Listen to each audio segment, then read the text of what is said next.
بسم اللہ الرحمن الرحیم۔ السلام علیکم معزز طلباء کرام، آپ سب کیسے ہیں؟ آج ہم تفسیر بیضاوی کے سبق نمبر 350 کو پڑھیں گے۔ آج کے ہمارے سبق کا عنوان ہے وضاحت۔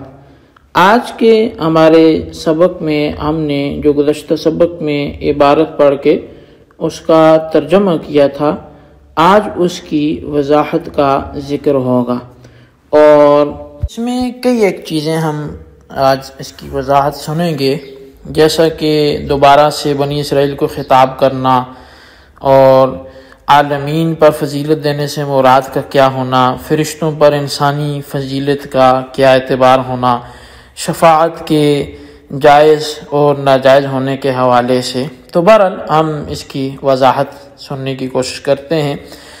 سب سے پہلی بات تو یہ ہے کہ اللہ تبارک و تعالی نے یا بنی اسرائیل اذکروا نعمتی التی سے پھر سے خطاب فرمایا، اور دوبارہ اس خطاب کو لانا یہ تاکید کے لیے بھی مفید ہے، اور یہ مقصد بھی اس کا ہے کہ ان کو عالم پر فضیلت دینا جو کہ ان انعامات میں جو بنی اسرائیل پر کیے گئے ہیں سب سے بڑا انعام ہے، اس کو صراحتاً یاد دلایا جائے، اور یہ ان کو باور کروایا جائے کہ یہ ان انعامات میں خصوصی انعام ہے۔ اور یہ بھی ممکن ہے کہ تکرار ندا سے یہ اشارہ مقصود ہو کہ بنی اسرائیل کے حق سے پہلو تہی کرنا وہ اس حد تک پہنچی ہوئی ہے کہ ان کے لیے ایک بار پکار لینا کافی نہیں ہے، بلکہ بار بار اللہ تبارک و تعالی ان کو غفلت سے بیدار کرنا چاہتا ہے۔ پھر علی العالمین فرمایا کہ تمام عالمین پر۔ اب عالمین سے کیا مراد ہے؟ تو عالمین سے مراد وہ خاص انہی کا زمانہ ہے، یعنی اس دور کے تمام عالم پر وہ اللہ تعالیٰ نے ان کو فضیلت بخشی ہے۔ اب یہاں پر فضیلت اس دور کے تمام زمانوں میں، یعنی کہ اس دور کے جتنے جہان ہیں تو ان میں ان کو فضیلت بخشی، لیکن فضیلت بخشی کن کو کی؟ تو فضیلت سے مراد ان لوگوں کو فضیلت نہیں تھی،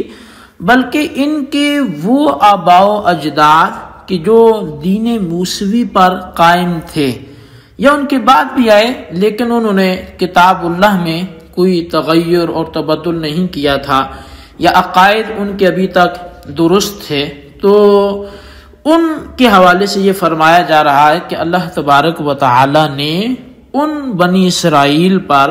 خاص فضل فرمایا، ان پر انعامات کیے، اور چونکہ یہ انہی کے فروعیات ہیں، یہ انہی کی نسل ہے، تو لہٰذا بڑوں پر احسان چھوٹوں پر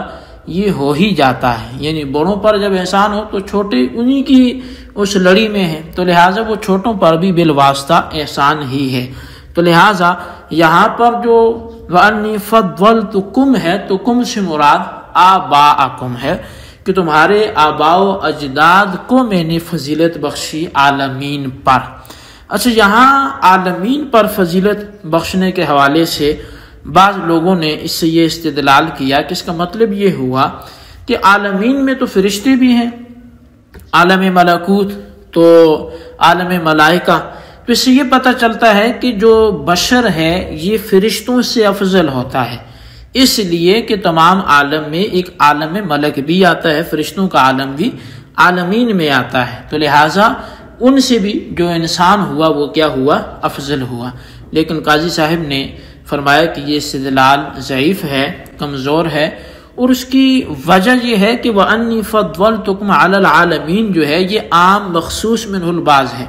یعنی العالمین سے عام اور مطلق معنی مراد نہیں ہے۔ ایسا ہوتا تو تا قیامت آنے والے انسانوں پر، حتیٰ کہ امت محمدیہ علی صاحب الصلاۃ والسلام پر ان کی فضیلت ثابت ہو جاتی۔ اس سے خاص کر ایک مخصوص دور کے لوگ اصل میں مراد ہیں، اور مخصوص منہ البعض میں جس طرح کی ایک تخصیص ہو سکتی ہے اسی طرح کئی ایک تخصیصات ہو سکتی ہیں، لہٰذا ایک تخصیص یہ بھی ہے کہ یہ عالم انس کے ساتھ خاص ہے، یعنی یہ جو ان کو فضیلت دی گئی ہے تو یہ عالم انس، انسانوں کے جہان کے ساتھ خاص ہے، کہ انسانوں کے جہان میں انہیں فضیلت دی گئی، نہ کہ عالم ملک کے ساتھ بھی اس کو شامل کیا جائے۔ عالم ملائکہ جو ہے وہ اس سے مستثنا ہے۔ لیکن اگر یہ بھی تسلیم کر لیجیے کہ نہیں، اس وقت جو عالمین فرمایا اس میں عالم انس، عالم ملک یہ سب شامل تھے، تو پھر آیت کریمہ میں جو ہے معنی اس کا کیا ہوگا؟ تو یہ تسلیم کرنے کے بعد ہم پھر یہ کہیں گے کہ اصل میں یہ تفضیل جو ہے وہ من جمیع الوجوہ ان کو حاصل نہیں تھی، بلکہ بعض حیثیتوں سے ان کو پھر فرشتوں پر فضیلت بھی حاصل تھی، لیکن بعض حیثیتوں سے فرشتوں کو ان پر فضیلت حاصل تھی، تو پھر یہ اس معنی میں تخصیص پیدا ہو جائے گی۔ اچھا، اب واتقوا یوما لا تجزی نفس عن نفس میں یومن کی تفسیر کرتے ہوئے قاضی صاحب نے فرمایا کہ اس سے وہ حساب و کتاب مراد ہے، وہ دن مراد ہے کہ جس دن میں حساب و کتاب ہونے والا ہے۔ اب یومن کو واتقوا کا مفعول فی یہاں پر نہیں قرار دے سکتے، ورنہ سے یہ لازم آئے گا کہ تقوی روز قیامت میں اختیار کرو، کیونکہ یہی دنیا میں تقوی اختیار کرنے کا حکم ہے، تو اگر آپ یوم قیامت میں تقوی کو مخصوص کرتے ہیں تو پھر تو معنی ہی درست نہیں ہوگا۔ لہٰذا یومن مفعول بھی ہے اور یومن کا مضاف جو ہے وہ مقدر ہے، اور عبارت جو ہے وہ واتقوا عذاب یوم ما واتقوا حساب یوم، کہ اس دن کے عذاب اور اس دن کے حساب سے ڈرو، کہ لا تجزی نفس، کہ اس کے جو لا تجزی نفس ہے اور اس کے ما بعد والے جملے یومن کی یہ صفت ہیں، اور تمام جملوں میں چونکہ ایک عائد محذوف ہے یعنی ضمیر لوٹنے والی پیچھے، تو اس لحاظ سے پھر تقدیری عبارت میں اس ضمیر عائد کو اگر آپ سامنے لائیں تو پھر عبارت یوں بنے گی کہ لا تجزی فیہ نفس عن نفس شیئا ولا يقبل منها شفاعۃ فیہ ولا هم ينصرون فیہ۔ تو اب یہاں پر تجزی جو ہے یہ اگر فعل ناقص ہے جس کے معنی ہے ادا کرنے کی، تو شیئن میں پھر دو احتمال ہیں، مفعول بھی ہو سکتا ہے اور مفعول مطلق بھی ہو سکتا ہے۔ مفعول بھی کی صورت میں تو ترجمہ یہ ہوگا کہ کوئی شخص کسی شخص کا کوئی بھی حق ادا نہیں کر سکے گا، گویا شیئن معنی میں شیئن من الحقوق کے ہوگا، اور دوسرا احتمال یہ ہے کہ مفعول مطلق ہو اور اس وقت شیئن معنی میں شیئن من الجزاء کے ہوگا، اور پھر ترجمہ یہ ہوگا کہ جس دن بدلہ نہیں دے گا کوئی شخص کسی شخص کی طرف سے کچھ بھی بدلہ دینا، اور اگر تجزا یہ محموز اللام ہے تو شیئن میں صرف ایک کا احتمال ہے، وہ یہ کہ مفعول مطلق ہے، اور تجزی جو ہے یہ کافی ہونے کے معنی میں ہوگا، اور ترجمہ پھر یہ بنے گا کہ جس دن کافی نہیں ہوگا کوئی شخص کسی شخص کی طرف سے تو کچھ بھی کافی ہونا۔ یہ نفس عن نفس شیئن یہ تینوں نکرہ ہیں، نفس عن نفس شیئن یہ تینوں کیا ہیں؟ نکرہ ہیں، اور جو نفی کے تحت واقع ہونے، لہٰذا جزا جو ہے اور اسی طرح جس چیز کی جزا کی بات کی جا رہی ہے، یا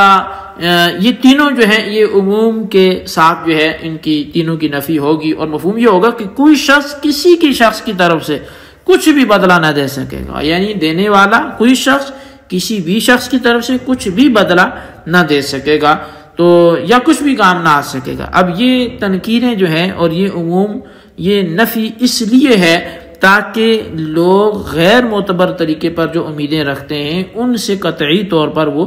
مایوس ہو جائیں، اور یہاں پر جو ہے ولا یؤخذ منها عدل میں شفاعت اور عدل، یعنی ولا یقبل منها شفاعت میں اور ولا یؤخذ منها عدل میں عدل،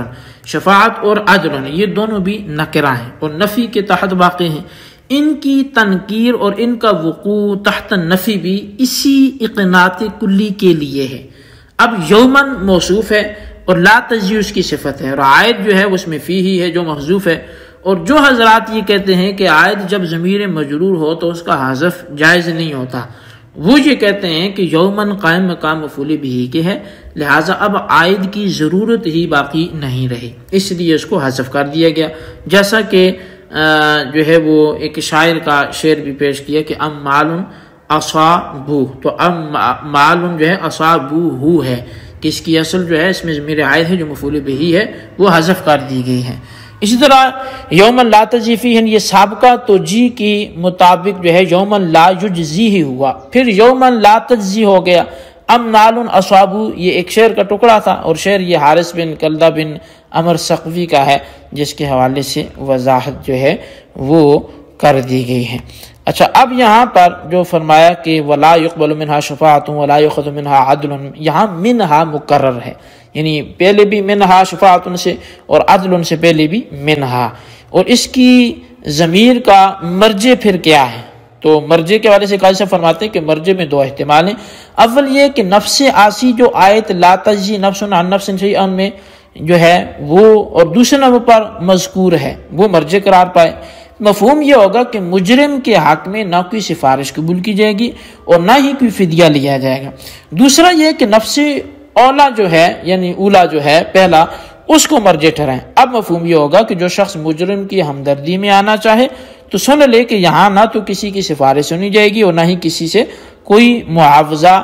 لیا جائے گا۔ اچھا، اب یہاں پر جو ہے وہ قاضی صاحب نے احتمال ثانی کو ترجیح دی، اور ترجیح یہ ہے کہ ان کے اگلے کلام وَكَأَنَّهُ أُرِيدَ